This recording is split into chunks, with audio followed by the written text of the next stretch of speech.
Bonsoir à tous, merci de votre attention. Voici les titres de l'actualité de ce mercredi.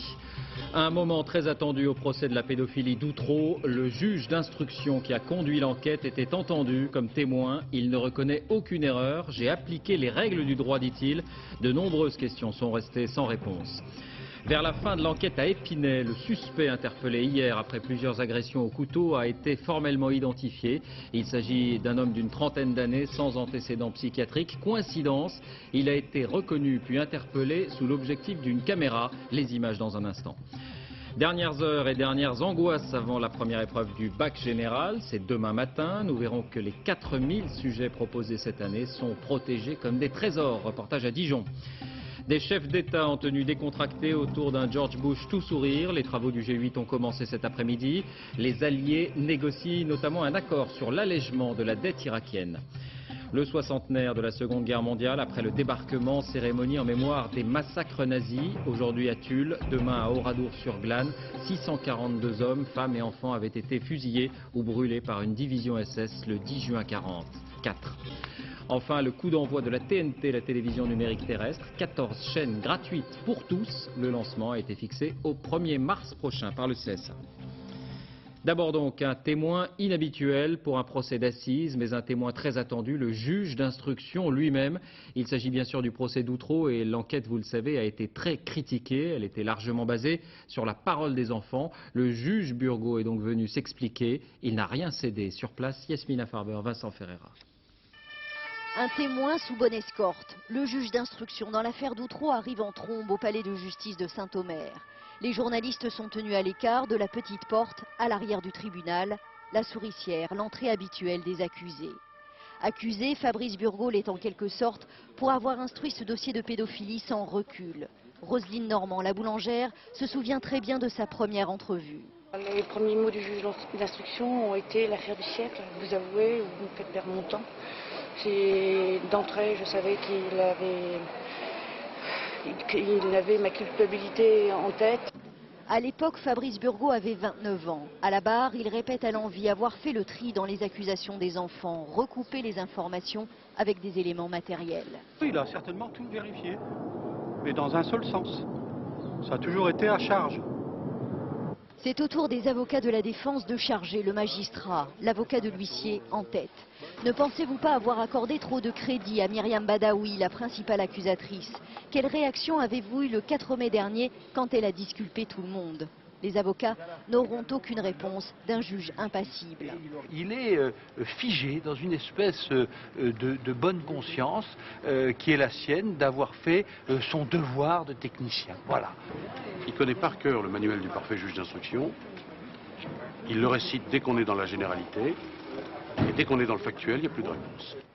Les accusés comme Pierre Martel, qui clament leur innocence depuis 2 ans et demi, repartent un peu déçus de cette audience. Quant au juge, il sortira du palais par la petite porte. Il va rejoindre Paris, où l'attendent d'autres dossiers. Alors en direct de Saint-Omer, nous retrouvons une autre de nos envoyées spéciales, Agnès Gardet. Bonsoir Agnès. Apparemment, le juge Burgot n'a pas convaincu. Alors, a-t-il convaincu? Bien sûr, c'est toute la question. En costume gris, cravate, Fabrice Burgot est apparu d'emblée dès ce matin calme. Et il a conservé son calme toute la journée, malgré le feu roulant des questions. Sans arrogance, sans virulence, il s'est exprimé d'une voix claire. Son vocabulaire est simple, sans effet de manche, sans éclat, je dirais même. Jamais il ne s'est aventuré à donner son sentiment ni son opinion sur ce dossier. Je suis un technicien, il l'a répété plusieurs fois. Lorsque Sandrine Lavier, l'une des accusées, tente sa chance, entre guillemets, il lui rappelle: Monsieur le juge, vous m'avez dit dans votre bureau, il est peut-être temps d'avouer, vous n'êtes pas prête de revoir vos enfants. Eh bien, il lui répond froidement: ce n'est pas vrai, je n'ai jamais dit ça, ce n'est pas dans les procès-verbaux. Roselyne Normand, celle qu'on appelle la boulangère dans ce procès, va elle aussi tenter de le déstabiliser là, en toute fin d'audience. La première fois que vous m'avez convoqué, vous m'avez dit c'est l'affaire du siècle, alors vous avouez. Vous me faites perdre mon temps. Et bien là, toujours sur le même ton, froid, impersonnel, technique, il lui rétorque: non, je n'ai jamais dit ça. Attention, vous êtes en train d'accuser un magistrat. Voilà, ces deux incidents résument assez bien la personnalité de Fabrice Burgot. En tout cas, en disent long sur cette personnalité de jeune magistrat. La question était: aura-t-il convaincu? Eh bien, comme on dit, à la cour et aux jurés d'apprécier. Merci Agnès, suite de l'audience demain. La justice encore avec l'affaire des mystérieuses agressions à Épinay. L'enquête s'est accélérée ces dernières heures avec l'arrestation d'un suspect, un homme d'une trentaine d'années muni d'un couteau. Il a été formellement identifié par plusieurs victimes. Regardez d'abord comment il a été interpellé. C'est une incroyable coïncidence. L'une des personnes blessées était interviewée dans la rue lorsqu'elle a reconnu son agresseur. Images de nos confrères d'e-télévision, elles sont commentées par Yvan Martinet avec Mathias Hillion et Daniel Leno. Je l'ai vu prendre un couteau de sa poche, il m'a cligné directement vers moi. Devant chez lui, Yassine Mrir raconte son agression à nos confrères d'e-télévision hier soir. Soudain, en pleine interview, son regard est attiré par un passant. Oui, je crois que c'est lui. Est-ce qu'il y a la police? C'est lui là? C'est lui. C'est pas lui. Est-ce que vous pouvez appeler la police? Est-ce que vous pouvez appeler la police? C'est lui là? C'est lui là? C'est lui le téléphone? Interloqué, Yassine Mrir se lance à la poursuite de l'individu. L'homme se retourne et reprend sa route, comme si de rien n'était.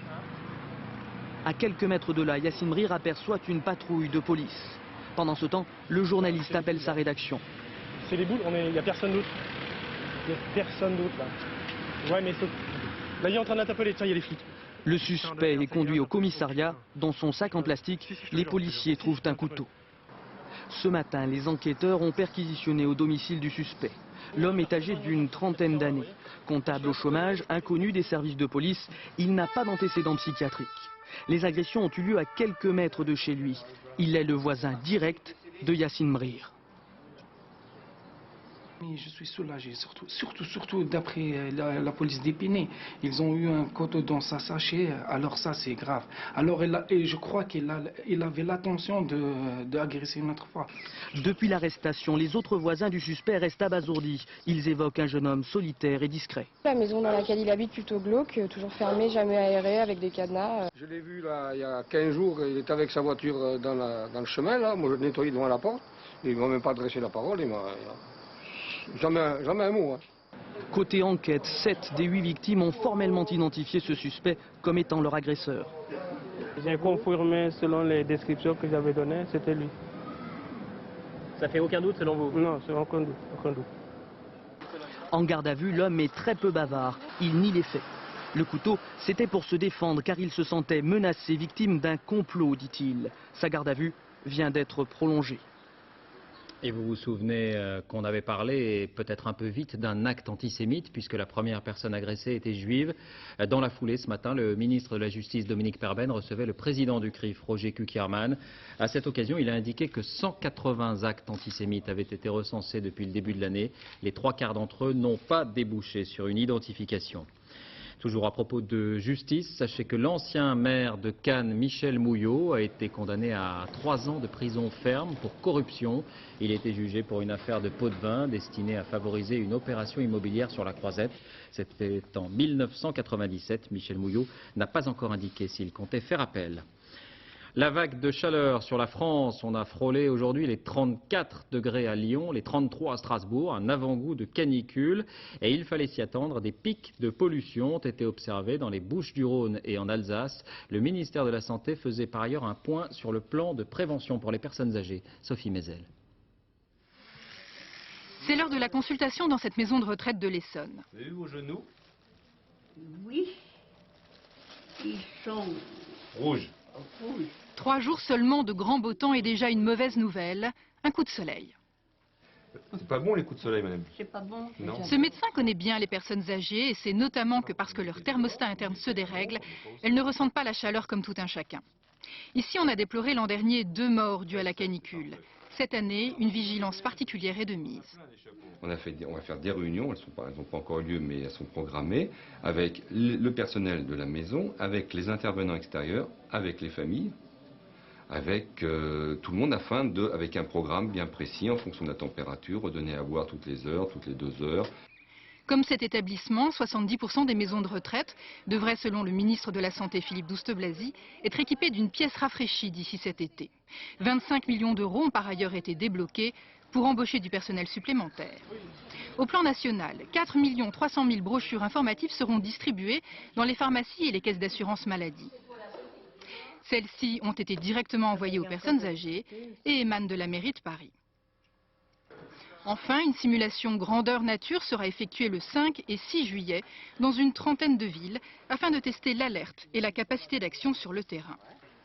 Aujourd'hui, une bonne partie de la France suffoquait, comme ici dans les Bouches-du-Rhône où les pics d'ozone ont été dépassés. Cela présage-t-il d'une autre canicule cet été? Le cas échéant, elle ne prendra en tout cas personne par surprise. Et on évoquait récemment la campagne d'information sur les véhicules 4x4 en ville, 4 roues motrices, considérés comme beaucoup plus polluants. Eh bien, le Conseil de Paris a voté un vœu pour en limiter l'usage, un vote qui n'a pas de valeur réglementaire ou coercitive. Le bac, vous le savez, si vous faites partie des quelques 500 000 lycéens concernés, les épreuves générales débutent demain matin, dernières heures de révision donc, et dernière précaution aussi pour l'acheminement des sujets. Les énoncés sont, semble-t-il, mieux gardés que lors de la Banque de France. Reportage à Carnot, au lycée Carnot, à Dijon, Florence Griffon, Frédéric Bonne. Le sujet de philo de demain, le voici, dans ses enveloppes, elles-mêmes hermétiquement fermées. Ici, on ne plaisante pas avec ça. Nous sommes dans une annexe du ministère de l'Éducation nationale. Le convoi est sous surveillance. Dans la camionnette, tous les sujets du bac, pour l'un des plus grands centres d'examen de Dijon. C'est un bien précieux qui pourrait intéresser éventuellement quelques personnes, donc il faut que la plus grande discrétion soit respectée, la plus grande confidentialité. Direction le lycée Carnot. Voilà. Là encore, la procédure est très encadrée. Pour éviter les fuites, les sujets sont stockés dans un coffre-fort. Ils n'en ressortiront qu'une demi-heure avant l'épreuve. On les sort et on va les distribuer dans les salles. Mais vous ne les ouvrez pas? Ah non, ils sont ouverts dans les salles par les surveillants de salle. Il faut que les élèves voient l'ouverture des sujets devant eux. 31, 32, 33, 34, 35. Il nous faut 35 tables. Là aussi, ça fait partie du dispositif de sécurité. Demain, quand les candidats arriveront, ils devront plancher dans les mêmes conditions, quel que soit le centre d'examen. Pour faciliter la surveillance et le contrôle des fraudes, il faut les écarter au maximum. Alors bien sûr, là, cette salle, elle est petite. Autre précaution, les brouillons ne sont pas de la même couleur d'une table à l'autre, histoire de repérer plus facilement les éventuels transferts d'informations. Ça y est, tout est presque prêt, même l'affiche sur la porte, le bac 2004 va pouvoir commencer. Et puis cette conséquence peu connue du bac, les lycées ou les collèges qui font office de centre d'examen sont dans l'obligation de fermer leurs portes. Pour des centaines de milliers d'élèves, l'année scolaire est donc écourtée. Reportage à Toulouse, Anouk Burel, Nicolas Auer. Sous le soleil, il y a Sarah, élève de seconde dans un lycée de Toulouse, en vacances depuis 5 jours déjà. Le lycée est un centre d'accueil d'examen, donc les cours sont arrêtés plus tôt. Alors j'ai un mois de plus de vacances. Depuis vendredi, elle lézarde comme 15 000 autres secondes sur l'académie de Toulouse. C'est la dernière année avant les examens. Pour sa maman, c'est très bien. Ce sont des enfants qui ont 16 ans. Bon, s'ils peuvent profiter de cette année, moi je n'ai rien contre. Et ils en profitent bien longtemps finalement. Lorsque le collège et le lycée sont couplés, les 3 semaines s'appliquent de la 6e à la terminale. Ça fait 21 semaines au total. C'est une demi-année de perdu sur l'ensemble de scolarité. Donc les parents évidemment sont inquiets quant aux connaissances qui n'ont pas été données durant cette période-là. Le problème, voilà, c'est que le bac est roi et il impose sa loi à 423 lycées sur 500 dans l'académie. Nous n'avons pas le choix, nous sommes obligés de fermer l'établissement scolaire parce que nous avons besoin de la totalité des salles de classe pour accueillir les candidats dans les meilleures conditions possibles. Deuxièmement, nous avons besoin des enseignants pour assurer la surveillance. Cela dit, certains travaillent pendant ce temps-là. Les premières, Max par exemple. Les épreuves de français, pour lui, c'est vendredi. Baudelaire, Voltaire, Molière, les bases sont là. Celles de juin dernier, il ne les a pas oubliées pour autant.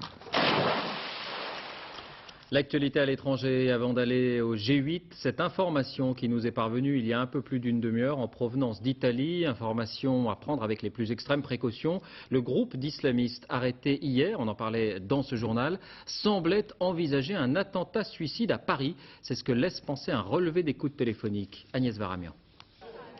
Il était présenté hier comme l'un des cerveaux des attentats de Madrid, arrêté à Milan dans le cadre d'un vaste coup de filet européen. Osman Sayed Ahmed se serait donc intéressé à la France. Une agence de presse affirme ce soir avoir vu la retranscription de conversations téléphoniques entre Milan et la Belgique, dont on ignore la date.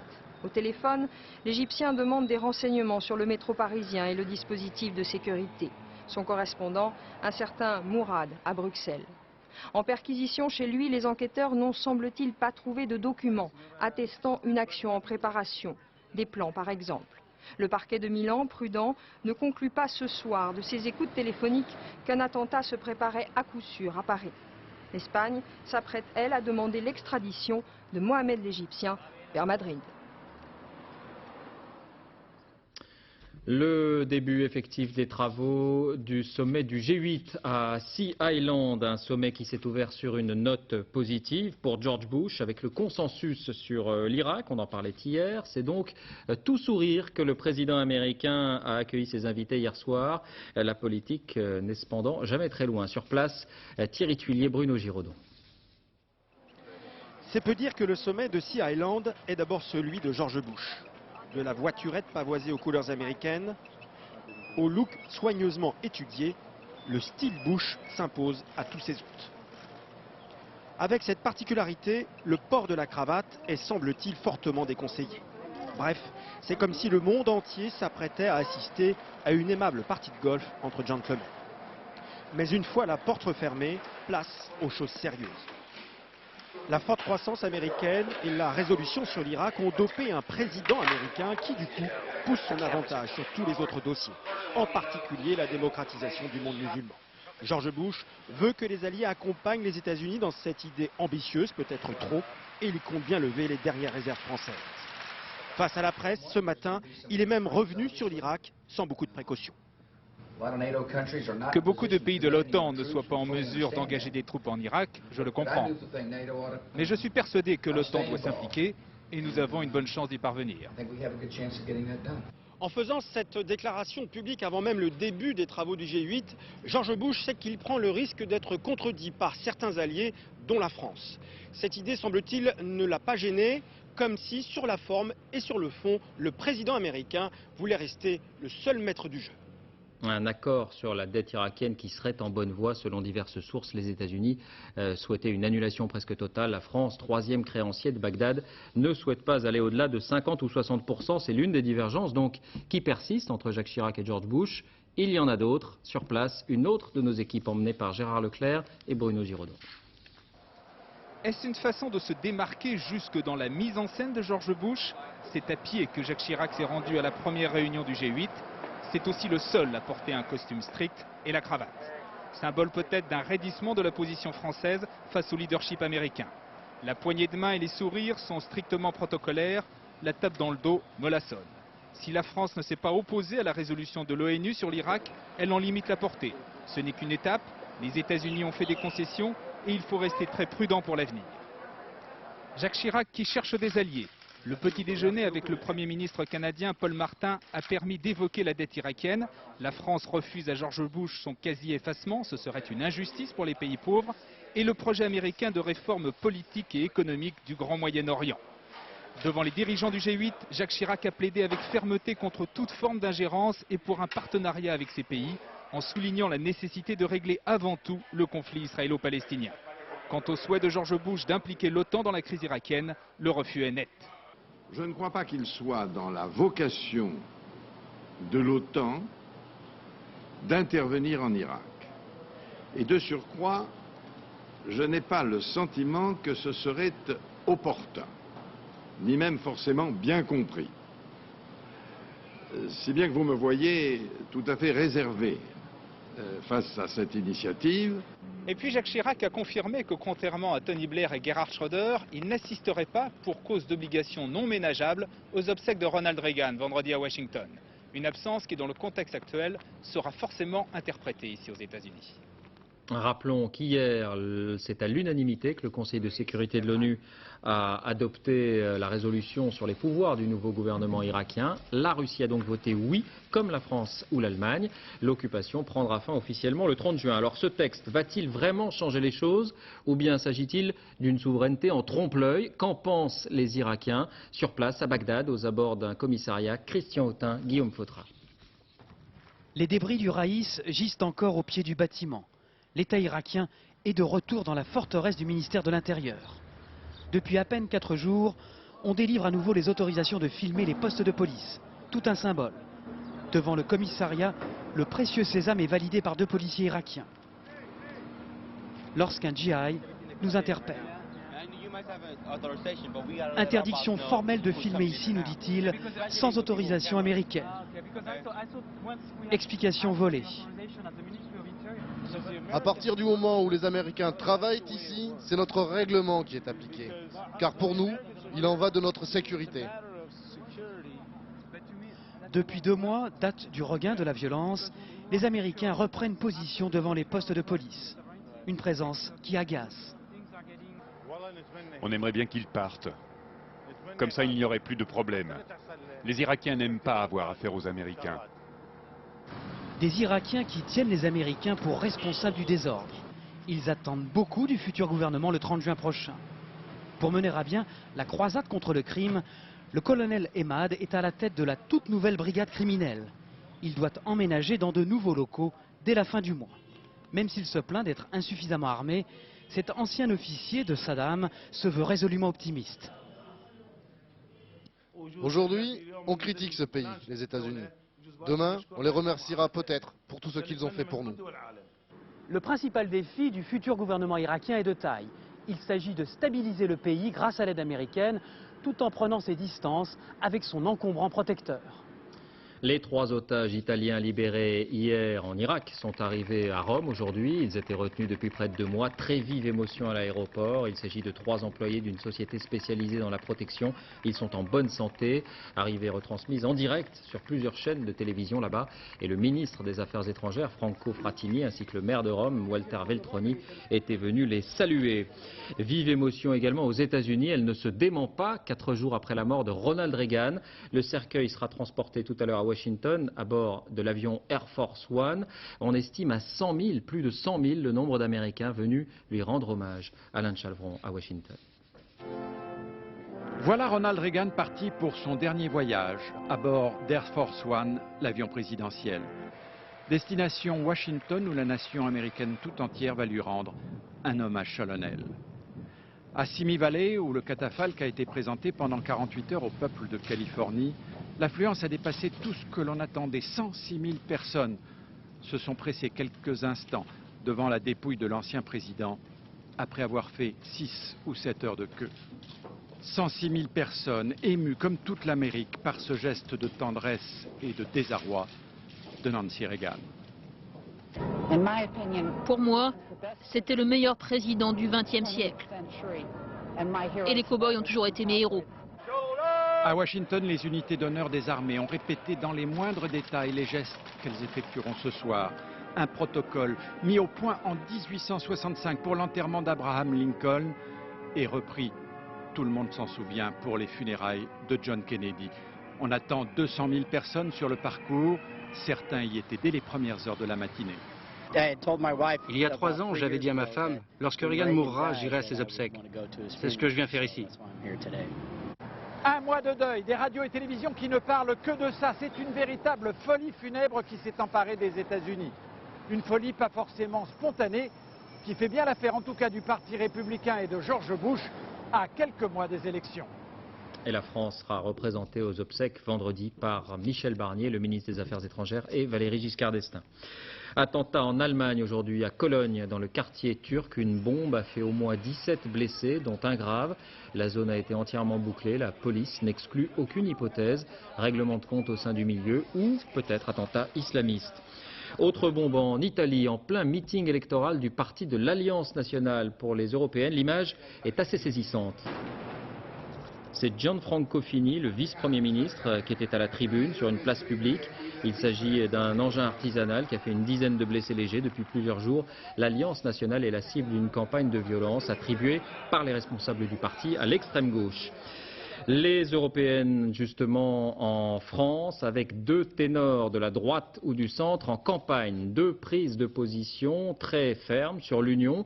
D'un côté, Philippe de Villiers qui dénonce la tentation fédéraliste. De l'autre, le nouveau venu en politique, Jean-Marie Cavada, qui la défend. Arnaud Boutet, Marie-Pierre Cassignard. Il n'aime pas les bains de foule et préfère les caméras. L'ancien homme de médias fait surtout campagne devant la presse. Le message est toujours le même. L'élargissement de l'Europe ne peut réussir que dans une Europe forte. c'est maintenant que ça passe ou ça casse. À 15, c'était déjà difficile. À 25, s'il n'y a pas un gouvernement fort et un parlement fort, ça ne marchera pas. Autre lieu, autre méthode. À La Rochelle, Philippe de Villiers n'hésite pas à sauter à bord pour écouter le ras-le-bol des marins pêcheurs. Et avec l'Europe, ça marche pas. L'euro et l'Europe, c'est... Ouais. Ah, on a vu le déclin, nous, hein. Avec l'euro, c'est pas de la rigolade. Hein. Salut Thierry. Après l'euro, Philippe de Villiers part en guerre contre les délocalisations dans l'industrie française. Mais par exemple, pour fabriquer cet ensemble-là, en Chine, c'est le il faut c'est un rapport de 1 à 7 chez nous. Sa solution tient en 2 mots, des barrières douanières en Europe. Si en revanche, il y a une protection européenne, c'est-à-dire une membrane, une écluse, un tamis, alors à ce moment-là, c'est évident qu'on sera moins envahi et l'entreprise sera plus compétitive. Contre les eurosceptiques, les souverainistes, Jean-Marie Cavada donne sa définition de l'Europe, fédéraliste mais rassurante. Beaucoup de gens font partie des sceptiques qui pensent que plus il y aura d'Europe, moins il y aura de nations. C'est une absurdité. C'est une absurdité. Je prétends que plus il y aura d'Europe, plus il y aura de souplesse pour un gouvernement avec ses fonctions régaliennes, et plus il y aura de régions et de protection des cultures, notamment régionales ou minoritaires. L'UDF veut attirer de nouveaux électeurs. Philippe de Villiers entend conserver les siens. Pour ou contre l'Europe, cette année encore, le clivage reste le même. Le débat des européennes, c'est sur France 2, soirée spéciale demain. En première partie de soirée, Arlette Chabot recevra notamment Jean-Marie Le Pen, François Bayrou ou encore Marie-Georges Buffet. Politique toujours en bref, le front syndical se lézarde face à la réforme de l'assurance maladie. Hier, seule la CGT a voté contre lors d'une réunion de la CNAM. Force ouvrière et la CGC n'ont pas pris part au vote, la CFDT a voté pour. Les commémorations du débarquement et avant d'en venir aux cérémonies organisées aujourd'hui, ces opérations de déminage ou de neutralisation des bombes datant de la Seconde Guerre mondiale. Elles sont encore nombreuses. Sur les munitions qui n'ont pas explosé, on estime que 20% seulement ont été détruites. Les artificiers sont donc régulièrement appelés et en ce mois de soixantenaire, ils accélèrent les opérations. Dans la Manche, reportage Julia Delage, Philippe Turpot. À 50 cm de la tête de ce plongeur, 200 kg d'explosifs. Une bombe britannique datant de la Seconde Guerre mondiale. Pour la détruire, on fixe le pain de plastique sous l'engin. 2 détonateurs de chaque côté. Chaque étape est capitale. Il y a une certaine pression qui se met en place quand même parce qu'il y a de l'explosif, parce que c'est de la plongée, donc ça reste dangereux. Tout ça on en est conscient et puis après on le vit assez bien quand même parce qu'on fait ça régulièrement. Pétardement imminent. 3, 2, 1. Mise à feu.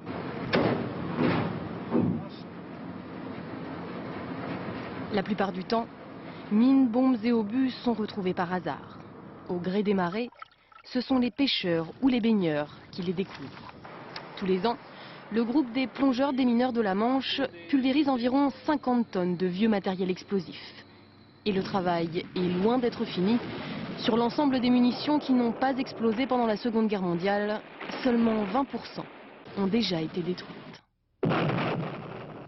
Vous le savez, les jours qui ont suivi le débarquement ont été marqués par des opérations terribles de l'armée allemande contre les civils en représailles aux actions de sabotage de la résistance. Cérémonie aujourd'hui à Tulle, en Corrèze, en présence du ministre de l'Intérieur, Dominique de Villepin. Tulle, où 99 personnes avaient été pendues au balcon et aux lampadaires de la ville le 9 juin 1944. Le lendemain, le 10 juin, à Oradour-sur-Glane, 642 personnes, des femmes et des enfants pour la plupart, ont été fusillées ou brûlées par la même division SS qui remontait vers le front de Normandie. Le village limousin a ensuite été incendié. Il est devenu le symbole de la barbarie nazie. Reportage Florence Griffon, Bruno Vignier. Je suis né dans le village. J'ai joué dans toutes les maisons que vous voyez autour. J'ai fait du vélo sur la place. Et hélas, ma vie a basculé ce 10 juin 1944. Se rappeler, témoigner et souffrir encore. Robert Ebras est l'un des 3 rescapés du massacre d'Oradour-sur-Glane. Il avait alors 19 ans. Ses collégiens en ont 15. Ce qui s'est passé ce 10 juin 1944 est pour eux incompréhensible. 14 h ce samedi-là. Un régiment SS pénètre dans Oradour, rassemble les habitants sur la place du village, puis regroupe les hommes dans des granges. Les nazis prétextent une fouille méticuleuse des maisons. Personne ne s'affole. On parlait de notre équipe de foot et du match du lendemain qu'on avait à faire. J'ai réalisé qu'on était en danger quand ils ont tiré. On est touché, on est sous les autres, on est là, on n'est plus sur la terre, on ne sait plus. Protégé par le corps de ses camarades, Robert survit miraculeusement. Mais il ne reverra jamais sa mère ni ses deux sœurs. Comme toutes les femmes et tous les enfants, elles ont été emmenées ici, dans l'église. Après les avoir rassemblées, les SS mettent le feu à l'édifice. 449 personnes périssent brûlées vives. Les enfants de l'école, accompagnés de leur institutrice, et les bébés ne seront pas épargnés par les SS. Le plus jeune avait 1 semaine seulement. On ne peut pas trop s'imaginer leur mentalité en fait, leur état d'esprit, comment ils étaient pour faire ça, parce que faut pas avoir d'âme. Il faut vraiment des lieux comme ça pour nous faire comprendre l'histoire. Il n'y a pas que sur les bouquins qu'on peut savoir, il y a vraiment sur des lieux comme ça. Ces crimes furent jugés en 1953. Sur le banc des accusés, 7 Allemands, mais aucun officier, et 14 Alsaciens incorporés de force dans l'armée allemande. Les Alsaciens, qu'on appelait les malgré nous, furent amnistiés pour préserver la paix civile. Robert Ebras, lui, n'a jamais accepté qu'aucun responsable ne paye le prix de ce massacre. Une cérémonie aura lieu demain. L'actualité des médias avec le coup d'envoi de la TNT, la télévision numérique terrestre. 15 chaînes gratuites pour tous, 15. Le lancement a été fixé au 1er mars prochain, aujourd'hui, par le Conseil supérieur de l'audiovisuel. Laurence Deleur, Samuel Humez. Ce n'est peut-être pas une révolution aussi radicale que l'était l'arrivée de la couleur sur nos écrans en 1967. Mais tout de même, la télévision numérique terrestre, prévue pour mars 2005, est un événement dans l'histoire du paysage audiovisuel français pour le président du Conseil supérieur de l'audiovisuel. En France, depuis 15 ans, toutes les chaînes nouvelles qui ont été proposées aux téléspectateurs étaient des chaînes payantes.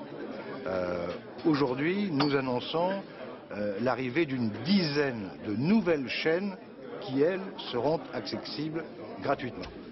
Actuellement, 2 foyers sur 3 ne reçoivent que ces 7 chaînes, dont Canal+, en partie cryptée. À partir du 1er mars prochain, la TNT permettra d'en regarder 15. Une condition, acquérir un décodeur qui coûtera entre 100 et 150 €. Un réglage de l'antenne sera également nécessaire pour la moitié des logements. 6 mois plus tard, 15 chaînes supplémentaires, payantes cette fois, seront proposées. Le territoire français sera couvert progressivement, mais les téléspectateurs seront-ils au rendez-vous? Câbles, satellites, l'offre est déjà très diversifiée, mais payante. L'avantage principal de la TNT, la gratuité de ces 15 premières chaînes. L'économie encore avec l'ouverture du salon de l'auto aujourd'hui en Chine, à Pékin, un salon qui est devenu l'égal des plus grands car le marché chinois attire évidemment tous les constructeurs. Et vous allez le voir, les modèles de luxe ne sont pas les moins prisés. Correspondance Philippe Rochaud, Sylvain Gioum. Il se vend à Pékin plus de 700 voitures par jour et les 5 boulevards périphériques sont déjà saturés aux heures de pointe. À ceux qui circulent encore en vélo, on propose même cette voiture à moins de 5 000 €, la QQ, entièrement chinoise. C'est l'une des nombreuses vedettes du salon de Pékin. La QQ a du succès chez les femmes de 30 ans ou chez les jeunes mariés. Mais elle est vite dépassée par les voitures de luxe qui fascinent de plus en plus les Chinois, car aujourd'hui les nouveaux riches ont les moyens de se les offrir. Je fais de la décoration d'appartements et je connais beaucoup de gens qui ont les moyens d'acheter ce genre de voiture. C'est le symbole de la réussite sociale. Le Britannique Bentley vend même ici une voiture à 900 000 € et n'en revient pas de son succès dans les milieux d'affaires ou du spectacle. Mais c'est oublier que la Chine elle-même produit 2 millions de voitures chaque année, à des prix qui baissent régulièrement, et que le consommateur chinois devient plus exigeant. Les constructeurs français profitent de ce marché en pleine expansion. Citroën aura produit cette année 125 000 voitures. Pour Peugeot, c'est le retour en Chine avec la sortie de la 307 version chinoise. La voiture, pour le chinois, est en général effectivement une voiture qui est unique. Il n'y a pas de multimotorisation et donc c'est une voiture qui doit apporter de la place. C'est un élément essentiel. De la place, un certain statut. Mais cette explosion du marché automobile ne doit pas faire illusion. 7% seulement des citadins des grandes villes possèdent une voiture. Les prix restent inabordables pour l'écrasante majorité des Chinois. Sport voile et le triomphe de Michel Desjoyaux. Le navigateur remporte la Transat anglaise et pulvérise le record de la course. Michel Desjoyaux qui a déjà remporté la Route du Rhum et le Vendée Globe. Il rejoint donc les plus grands. Christophe Duchiron. Le jus d'orange, le lait de vache ou les eaux pétillantes, c'est plein de bonnes choses. Mais ce qui coule d'abord chez les marins qui gagnent, c'est le champagne. Michel Desjoyaux arrose plus qu'il ne boit, heureusement car il gagne beaucoup. Sur un bateau, ce type-là tient la route mieux que personne. Hier à Boston, il a remporté la Transat anglaise en 8 jours, 8 heures et 29 minutes, record pulvérisé, 39 heures de moins que l'ancien. À bord, on a l'impression qu'il maîtrise tout, hormis quelques petits tracas du quotidien. Même pisser sans s'en foutre plein partout, c'est un art sur un bateau comme ça, quoi, dans ces conditions-là. Et les 8 jours, c'est passé à ce rythme-là, avec un peu comme là à l'arrivée, les écoutes à la main, le bateau qui monte sur un patin, il faut maîtriser ça en même temps, sans pour autant prendre des risques incommensurables. Si la voile était comme le rugby, alors Desjoyaux aurait fait le grand chelem. Vainqueur du Vendée Globe en 2001, le tour du monde en solitaire et sans escale sur un monocoque. Vainqueur de la Route du Rhum en 2002 à bord de son trimaran. Et avant ça, il avait gagné 2 fois la solitaire du Figaro.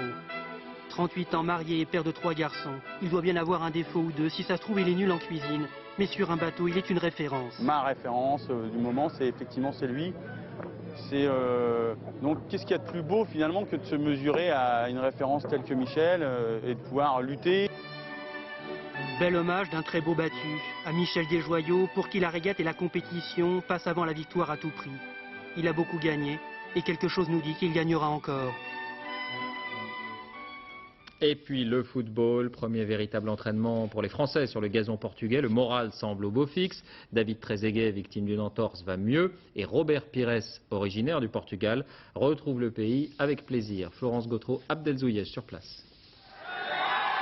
C'est le premier exploit de l'Euro. Voici l'homme qui a éclipsé Zidane. Robert Pires est le régional de l'étape et le chouchou du public local. Une partie de la famille Pires vit toujours dans le coin. Son père, Antonio, a acheté une maison à 30 km de Santo Tirso. Et avant de s'illustrer avec les Bleus, le petit Robert a passé toutes ses grandes vacances ici. C'est un pays, oui, que j'adore, que j'aime. La culture, la nourriture. On va dire que le football, je l'ai un peu appris ici. Donc c'est vrai que moi, personnellement, je me sens vraiment bien dans cette région. Et ce matin, à l'entraînement, tout le monde avait le sourire, même Trezeguet, dont l'entorse à la cheville ne semblait être qu'un mauvais souvenir. Un souci en moins pour le sélectionneur, qui a fait travailler la vivacité, une arme qui pourrait s'avérer décisive face aux défis physiques des Anglais. Il reste maintenant à savoir si De Sailly va jouer. Mais il va bien. Vous l'avez déjà vu, comme je l'avais dit lundi, il a fait presque tout le match avec ceux qui n'avaient pas joué. Et là, depuis hier, il fait les séances. Après, vous le savez, il y a 6 matchs à préparer. Et en prenant un terme anglais, tout le monde est dans les starting blocks. De Sailly a donc beau être prêt, il n'est pas sûr de jouer. Et ça, c'est déjà une nouveauté. De la danse pour terminer avec la dernière création de Pina Bausch. Depuis 15 ans, la chorégraphe allemande s'installe dans une ville, s'inspire du quotidien. Cette fois, elle a choisi Istanbul, un spectacle à découvrir au Théâtre de la Ville à Paris. Marie-Hélène Bonneau, Diane Richard, Patrick Voix. Des spectacles à guichet fermé, toujours. Quel secret détient donc Pina Bausch pour déclencher autant d'enthousiasme ? De ses plongées dans les villes du monde depuis 20 ans, elle rapporte des tableaux, des mouvements, des ambiances. Istanbul, symbolisé par un hammam. Et de l'eau, beaucoup d'eau, comme un miroir. Et les eaux sombres du Bosphore qui accueillent un souk bruyant et coloré. En 2002, la troupe s'est posée en Turquie, immersion totale pour sentir Istanbul sous la direction de Pina Bausch. Pour moi, il y a beaucoup dans les parties un peu sombres de la pièce, dans les sections avec les hommes, ou cette espèce de sensation d'oppression. Il y a quelque chose de dangereux qu'on ne peut pas définir bien, mais c'est quelque chose dans l'atmosphère et je trouve qu'elle a réussi à les reproduire. Il y a aussi les femmes aux longs cheveux, les femmes au visage voilé.